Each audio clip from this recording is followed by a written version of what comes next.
al 27. Y dice así: estos son los nombres de los varones que Moisés envió a reconocer la tierra, y Oseas, hijo de Nun, le puso Moisés el nombre de Josué. Los envió pues Moisés a reconocer la tierra de Canaán, y subió al monte. Subid de aquí a Negev, y subid al monte. Y observar la tierra como es, y el pueblo que la habita, si es fuerte y débil, si poco o numeroso. Como es la tierra habitada, si es buena o mala, y como son las ciudades cercadas, si son campamentos o plazas fortificadas. Y como es el terreno, si es fértil o estéril, si en él hay árboles o no, y esforzaos y tomad del fruto del país. Y era el tiempo de las primeras uvas. Y ellos subieron y reconocieron la tierra desde el desierto del Zin hasta Rehob, entrando en Nazaret.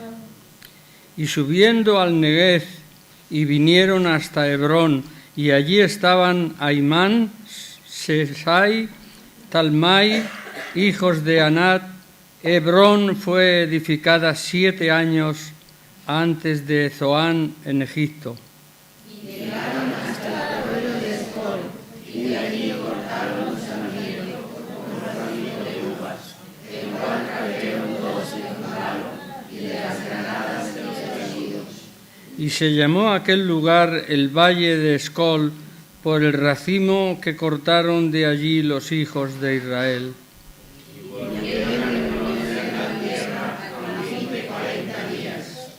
Y anduvieron y vinieron a Moisés y a Aarón y a toda la congregación de los hijos de Israel en el desierto de Parán, en Cades, y dieron la información a ellos y a toda la congregación, y les mostraron el fruto de la tierra.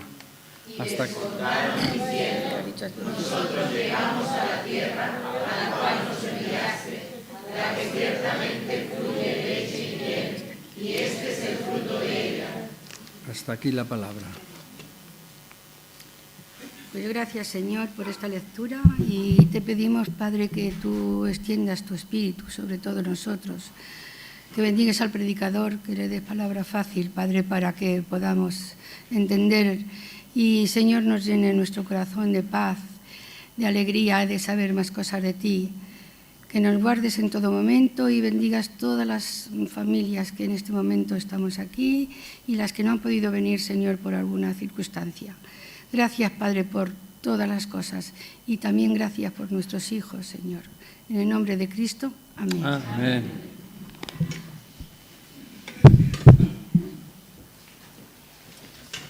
Muy buenos días. Como en las series de televisión, antes del mensaje, un anuncio comercial. En este caso tengo un libro, El triunfo del crucificado. Este es el mejor libro que he leído acerca de la historia de la salvación en el Nuevo Testamento. Entre los temas que allí están explicados es la primera venida de Cristo y su obra, la Iglesia de Cristo, la segunda venida, el reino de Dios, el anticristo, el milenio, el nuevo cielo, la nueva tierra, la nueva Jerusalén, el templo perfeccionado y el paraíso. Más de 3.700 citas bíblicas que apoyan cada uno de estos distintos temas. Yo no he pedido permiso al pastor para lo que estoy haciendo. Pero seguro que cuando termine de hablar dirá amén. Porque he dejado 15 libros ahí en donde está Tere, donde tendrá Tere su mostrador, y el precio de este libro en la librería es 14 euros. Lo podéis comprar aquí a 10 euros, pero no un céntimo, ni un céntimo menos de 10 euros. Lo podéis comprar a 14, a 15, a 20 o a lo que querráis, porque la venta de todos estos libros será a beneficio de la iglesia. Entonces, todos los libros que compréis, el dinero será para la iglesia. Así que a comprar libritos.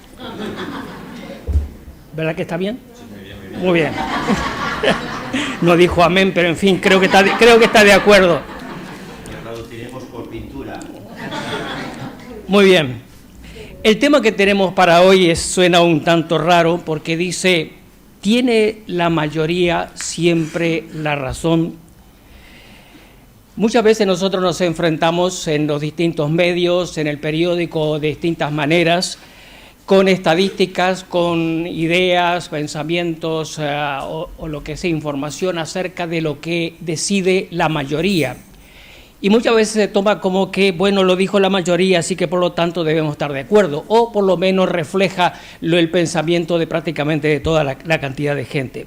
Pero sin embargo, ¿tiene realmente razón la mayoría? Un dramaturgo noruego, Henrik Ibsen, muy conocido por una obra muy famosa que se llama Casa de Muñecas, de hecho estuvo en los teatros aquí en Barcelona no hace mucho tiempo. El 28 de noviembre de 1882 escribió un libro que fue publicado precisamente en esa fecha y fue una obra muy polémica. El título del libro es Un enemigo del pueblo. El protagonista principal, había 2 o 3 cosas que llamaban la atención en el libro, pero el protagonista principal era un médico de apellido Stockman. Estamos hablando de nombres nórdicos, así que suena un poquito raro, pero de todas maneras, este era el médico del pueblo, una persona muy apreciada, muy renombrada, una persona que tenía un concepto muy elevado en la mente y en toda la población. La población estaba inmersa en un proyecto que era construir un balneario. De ese balneario esperaban recibir unas muy buenas ganancias que irían a ayudar precisamente por el turismo que iba a traer, que iban a ayudar a las finanzas del pueblo. Todo el pueblo estaba entusiasmado de luz.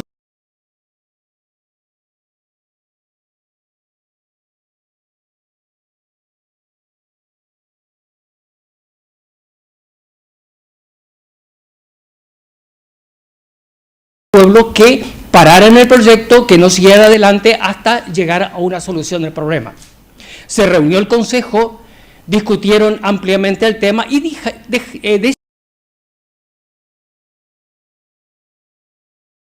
entonces comenzó una tremenda batalla entre los intereses del pueblo, los intereses de la mayoría y lo que aquel hombre estaba sosteniendo. La conclusión fue de que el médico se encontró completamente solo con su denuncia y todos los demás, la mayoría, habiendo tomado otra decisión, porque lo que el médico sugería era tremendamente incómodo para los intereses de la comunidad. De sencillo hecho se desprende una conclusión, eso lo dice el autor. Dice, el enemigo más peligroso de la razón y de la libertad es la opinión de la mayoría. Y dice Ibsen, lo dice en forma muy drástica y muy concluyente, la mayoría nunca tiene la razón. Es la minoría la que la posee. Aunque la mayoría tiene la fuerza, la minoría tiene la razón. Ahora, en la Biblia nos encontramos con una cantidad de ejemplos en cuanto a esto, en cuanto a decisiones de la mayoría. Y precisamente mirando estos aspectos vamos a ver qué es lo que aprendemos, qué es lo que podemos recoger para nosotros, puesto que somos como iglesia una mayoría. Pero también tenemos que tener en cuenta otro aspecto, que ahora lo mencionaremos al final. De todas maneras, vamos a mirar un momento qué es lo que nos enseña la Biblia acerca de decisiones tomadas por la mayoría. La primera de ellas la encontramos en Génesis, en los primeros capítulos, concretamente en el capítulo 11. Luego había sucedido todo lo que nosotros conocemos acerca del diluvio, y que cómo sobrevivieron Noé, sus hijos, sus esposas, etcétera. Y luego comienza la multiplicación y en poco tiempo había surgido una buena cantidad de personas. Estaban todos congregados en un valle, en un lugar, y toman una decisión. La mayoría toma una decisión, la de edificar una ciudad y levantar una torre que alcanzara el cielo. Todos estaban de acuerdo y entonces toman esa decisión puesto que querían que el nombre permaneciera y que ellos pudieran alcanzar eso. Y Dios dice, esto no funciona así. Esto no es de acuerdo al plan de Dios. Esto no es de acuerdo a lo que yo había pensado. El hecho es que en la decisión de aquella mayoría, Dios no entraba en absoluto en los planes. Dios no entraba en los planes de aquella gente que estaba decidiendo precisamente aquello, levantar una ciudad y alcanzar el cielo. Y de hecho se ha tomado como que fue el nacimiento de la primera religión, cuando el hombre trata de alcanzar la presencia de Dios por sus propios medios sin tener en cuenta cuál es el plan de Dios, cuál es lo que Dios realmente ha preparado y lo que ha definido para este hecho. El segundo caso lo tenemos en Éxodo capítulo 32. El pueblo de Israel ya había salido de la esclavitud de Egipto, estaba caminando por el desierto con todos los problemas o dificultades o lo que fuera en cuanto a su andar. Llegan al monte Sinaí y entonces aquí está el gran acontecimiento que es la entrega de la ley. Dios define, Dios prepara, Dios legisla, Dios le dice al pueblo exactamente qué es y cómo debe hacer para adorar, honrarle, servirle y seguirle. Pero mientras Moisés está arriba en la montaña, el pueblo está un tanto inquieto. Moisés está tardando demasiado tiempo, Moisés está tardando demasiado y no sabe ni lo que ha pasado. Así que la mayoría le dice a Aarón, vamos a edificar algunos ídolos, vamos a edificar un ídolo para que el pueblo entonces adore ese ídolo y entonces de esa forma buscar la presencia de ese Dios. Y entonces allí edifican el becerro de oro. En otras palabras, Dios no está ocupando el lugar en el corazón de aquella mayoría que debería hacerlo, puesto que dijeron en aquel momento cuando levantaron el becerro, Israel, estos son tus dioses que te sacaron de la tierra de Egipto, lo cual era totalmente contrario, opuesto a lo que había sido el plan, el propósito y la obra de Dios. El tercer caso lo tenemos en Número capítulo 11 y versículo 1 al 35. La mayoría del pueblo quejándose de la provisión de Dios, a pesar de que no les había faltado absolutamente nada mientras estaban caminando por el desierto, habían tenido todo lo que Dios había determinado, lo que había preparado para ellos. No había faltado nada, habían tenido el pan del cielo y podían disfrutar de toda la bendición de Dios. Sin embargo, estaban quejándose. Añoraban los pepinos, los puerros, las cebollas y los ajos de Egipto, aquellas cosas que habían quedado atrás.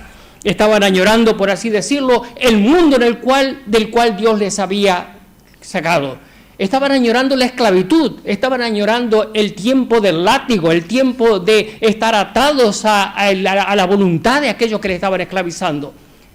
En otras palabras, la mayoría otra vez tenía un espíritu eran desagradecidos con lo que Dios les había dado. Un espíritu de falta de gratitud por causa de que estaban añorando algo de lo cual Dios les había sacado. El tercer caso en cuanto a la mayoría lo tenemos en Primera Reyes capítulo 22. Ya hemos hablado en otra oportunidad acerca de estos casos, por eso voy muy por arriba. Y ese es el caso de Micaías y los profetas, cuando Acab y Josafat se juntan para ir de guerra contra los sirios. Pero entonces, antes de salir a la guerra, dice Acab, vamos a consultar a los profetas a ver qué nos dicen, a ver si es adecuado subir. Bueno, mejor dicho, Josafat fue el que sugiere. Y entonces consultan a los profetas. Los profetas, muy de acuerdo con el pensamiento del rey, dicen, sí, no hay problema. Subid que Dios los entregará en vuestras manos. Y había 400 profetas que estaban profetizando precisamente que no había ningún problema, que no habría ningún problema de subir contra los sirios. Fue entonces cuando llaman a Micaías y le dicen, Micaías, ojo, no vayas a ofender a nadie, esto es lo que dice la mayoría, esto es lo que la mayoría está pensando, lo que ha decidido, lo que está anunciando, lo que está proclamando, lo que está sugiriendo. Ni te metas a decir otra cosa que no sea esta. Pero Micaías tenía bien claro qué es lo que debía hacer. Pero el asunto es que en aquel caso, aquella mayoría le faltaba convicciones. No tenían convicciones acerca de lo que era correcto, de lo que debían hacer en contraposición con lo que era la verdad. En el Nuevo Testamento también tenemos 2 o 3 ejemplos. Por ejemplo, en Mateo capítulo 4, 5, 19, varios capítulos nos dicen que las multitudes seguían a Jesús. Bueno, había muchísima gente que por distintas razones estaban siguiendo al Señor. No estaban pensando en lo que era la esencia del mensaje de aquel que había venido a buscar y a salvar lo que se había perdido. Estaban pensando que pues había alimentado a 5,000 y había sanado a tantos y cuantos enfermos, había hecho una serie de cosas y había intereses en cuanto a seguirle. De todas maneras, en el capítulo 21, cuando el Señor viene montado en un pollero entrando en Jerusalén, dice que la multitud de todos aquellos que venían precisamente por causa de la Pascua comenzaron a clamarle, a poner ramas de palma en el camino y decir: bendito, hosana, bendito el que viene en el nombre del Señor. La mayoría, otra vez, anunciando, proclamando y gritando loas al Señor. Pero en el capítulo 27, y ante la pregunta de Pilato: ¿a quién queréis que os suelte?, otra vez la mayoría gritó: sea crucificado, sea crucificado. Y eso nos habla de la inestabilidad de la mayoría. En Hechos capítulo 19, cuando el apóstol Pablo estaba predicando en Éfeso, la ciudad que adoraba a Diana, grande Diana de los Efesios, decían los efesios, cuando Pablo predicaba la libertad en Cristo, completamente fuera de toda idolatría y de toda atadura con los ídolos, los Demetrio y los demás plateros que tenían un negocio bien montado en cuanto a la venta de pequeños ídolos, vieron peligrar su negocio y entonces soliviantaron la multitud, otra vez la mayoría, y entonces empezaron a gritar. Y lo interesante es esto, dice el versículo 32 de Hechos 19, dice: nadie sabía ni por qué gritaba. Hace unos días tuve un hermano, no voy a nombrar el sitio, pero de uno de estos pueblos de España, y estábamos hablando acerca de una manifestación que había habido justamente en su ciudad, y entonces estuvimos comentando un poquito acerca del asunto, y me dijo: pregunté a varias personas que habían ido a esa manifestación, a chillar, a gritar y manifestarse y quejarse y qué sé yo, y nadie sabía por qué estaba gritando. Y es así. Y si preguntamos a mucha de la gente que anda chillando por las calles, no tienen idea de qué realmente es de lo que se están quejando, o por qué están gritando, o por qué están manifestándose. Ahora, en la Biblia tenemos muchísimos más ejemplos en cuanto a decisiones de la mayoría, pero vamos a ocuparnos del pasaje que ha sido leído en esta mañana. Tiene que ver con el informe de los 12 espías. Ahora, el pueblo de Israel se encuentra a las puertas de la tierra prometida. Está a un paso de entrar en la tierra, en la posesión de las promesas que Dios había preparado para ellos. Todas las dificultades del desierto están a punto de terminar, ya todo se termina.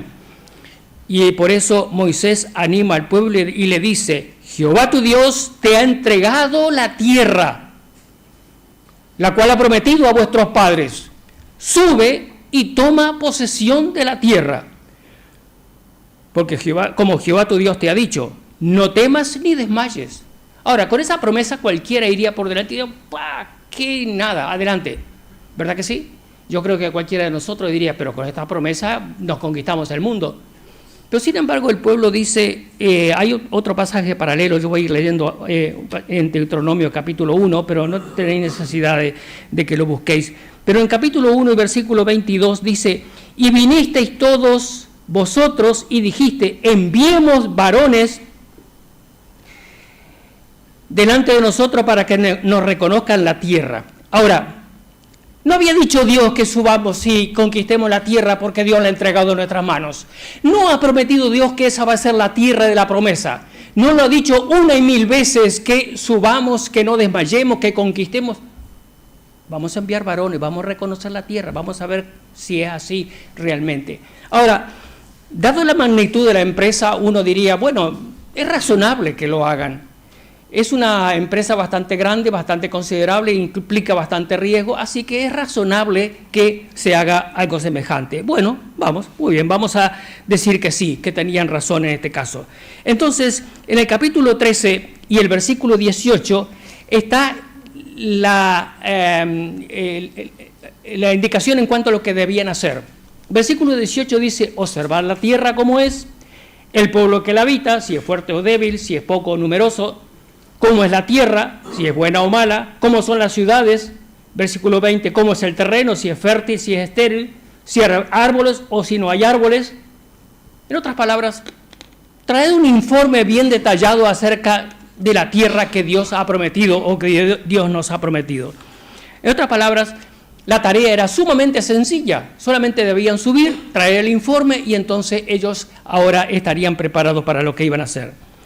Durante 40 días los espías recorrieron la tierra. Es interesante que el número 40, lo digo entre paréntesis, en este caso el número 40 es el número de la prueba. Cada número tiene su significado y en este caso el número 40 es el número de la prueba. En 40 días entonces ellos comprobaron y probaron que la tierra era realmente como Dios lo había prometido. El versículo 27 dice: nosotros llegamos a la tierra a la cual tú nos enviaste, y ciertamente fluye leche y miel. Y este es el fruto, este racimo de uva que tuvimos que traer en un palo entre dos personas, este es el fruto de la tierra. O sea, estaba más que comprobado que era así. Pero sin embargo, y ahora empieza el problema, ahora empiezan las dificultades, ahora empieza el concepto acerca de lo que piensa la mayoría. Versículo 28, el pueblo que habita en aquella tierra es fuerte, las ciudades son muy grandes y fortificadas, hemos visto allí gigantes. Caray, qué tremendas dificultades tenemos por delante, qué tremendo lo que nos espera, qué dificultades más grandes, ciudades hasta el cielo, hombres muy altos.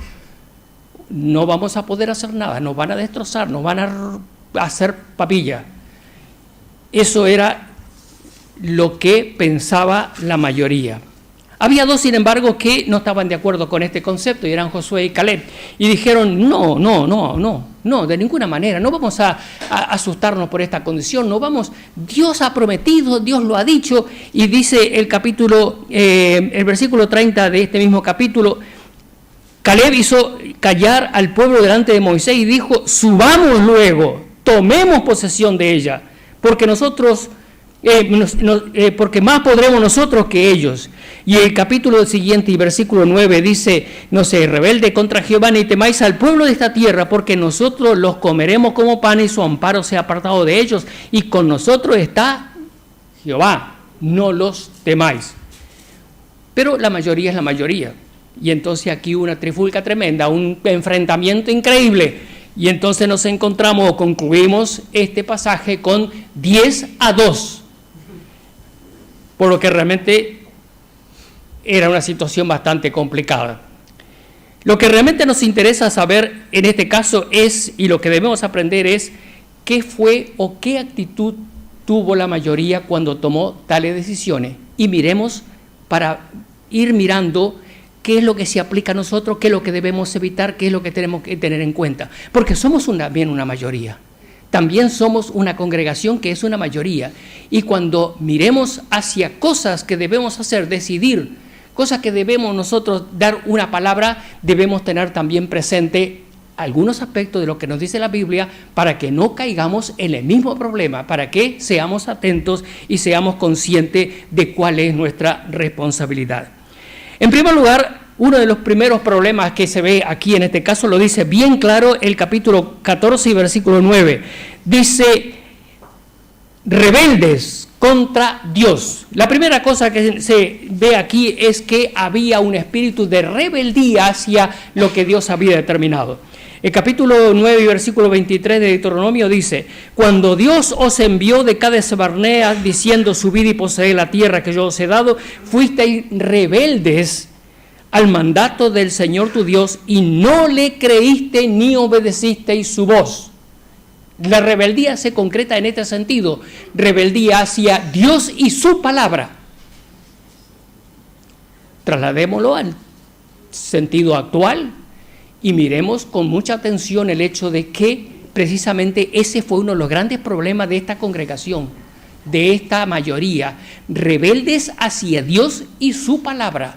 Ahora, nosotros podemos decir tal vez en esta mañana: bueno, yo no soy rebelde a la palabra de Dios, ni soy pero ¿cuántas veces tal vez decimos no a aquello que el Señor nos indica o nos muestra o encontramos en la Escritura? Y de hecho estamos diciéndole no al Señor y a su palabra. La segunda cosa es, dice, las ciudades amuralladas, ciudades tremendamente fuertes. Ahora, no fueron las ciudades amuralladas ni los gigantes que lo habitaban lo que le impedían entrar a poseer las promesas de Dios. El gran problema era que fallaba una buena relación con el Señor. fallaba la relación con el Señor. Ese es el hecho. En Números capítulo 32, y solamente lo menciono, no es necesario que lo busquéis, en otra de las versiones, en la Biblia de las Américas, por ejemplo, o la Nueva Versión Internacional, dice, no me siguieron fielmente, o no me siguieron de corazón. O sea que no se trata de el seguir físico, sino el seguir espiritual. Es decir, está hablando de una congregación que había menguado su relación con el Señor. Había menguado su relación personal con el Señor. Otro toque de atención para cualquier tiempo, no solamente para ellos, sino para cualquier tiempo, para nosotros y para cualquier tiempo, que no mengue nuestra relación con el Señor, porque luego esa falta de relación personal tiene su consecuencia. En tercer lugar, dice Deuteronomio capítulo 1, versículo 27, murmurasteis en vuestras tiendas y diciendo, Dios nos aborrece, nos ha sacado de la tierra de Egipto para entregarnos en mano de los amorreos para destruirnos, murmurando en las tiendas y diciendo, Dios nos ha sacado para que muramos a manos de estos enemigos. Podemos decirlo de esta manera: a la desobediencia, a la rebeldía, a la falta de comunión, la murmuración, la ingratitud, la acusación y la mentira contra Dios. Claro, es una consecuencia lógica. Si se empieza a bajar el listón, poco a poco se va permitiendo la entrada a otras cosas que son totalmente opuestas a los propósitos y a los planes de Dios. Desacreditaron la tierra e hicieron que todo el pueblo menospreciara las promesas de Dios. Por eso dijeron, hemos visto allí gigantes, nosotros éramos como langosta. Vieron gigantes pero no vieron al Señor. Olvidaron las promesas dadas a Abraham, Isaac, Jacob, su poder manifestado en el Mar Rojo, la protección en el desierto, su provisión. Se olvidaron de todas esas cosas. Vieron solamente lo que ellos querían ver, o mejor dicho, lo que su condición espiritual le estaba llevando a ver. Dios no estaba en sus pensamientos, rechazaron la obra de Dios, rebeldes a la orden del Señor de subir y conquistar la tierra. En resumen, aquellos 10 espías fueron rebeldes, desobedientes, infieles, murmuradores, ingratos, mentirosos, desacreditaron la promesa de Dios, aún permaneciendo aferrados al mundo, dudaron del poder de Dios y solo veían dificultades, pero no al Señor.